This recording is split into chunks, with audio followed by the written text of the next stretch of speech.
Thank you, Leader, and thanks for your leadership on this. The truth is that most of these appropriations bills, in fact, I think all these appropriations bills still spend too much money.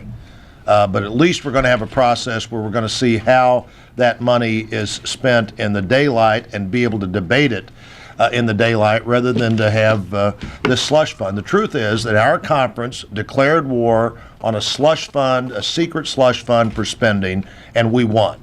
The truth is we controlled the floor this week on an issue that was important to us, important to taxpayers, important to transparency. This is a big win for taxpayers. It's a big win for the media, frankly. It's a big win for Republicans. Not all earmarks are bad, but all earmarks deserve to be scrutinized and have to be justified. And the process that the Democrats were instituting was the absolute reverse of that, where every single earmark was going to go in a bill at the last minute, where you only had one chance to vote yes or no on the conference report, and that's not going to happen now. And it's because our members stood up on this important principle, and on this principle, on these bills, we have prevailed. We haven't prevailed on the principle.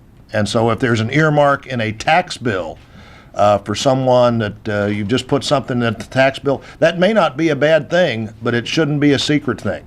It may not be a bad thing, but it shouldn't be a thing that can't be scrutinized, can't be debated, isn't very visible. We don't know, where you don't know what member was for that. And we're going to insist on that kind of reform as well. But the appropriations bills are going to move forward in a way that's more open and better for taxpayers, though the truth is they still spend way too much money.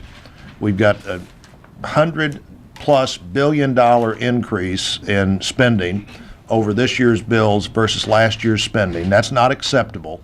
But on this fight, on what we're talking about, at least we're going to know what we're talking about and who was for it, and let them make the case of whether it's a good idea or not.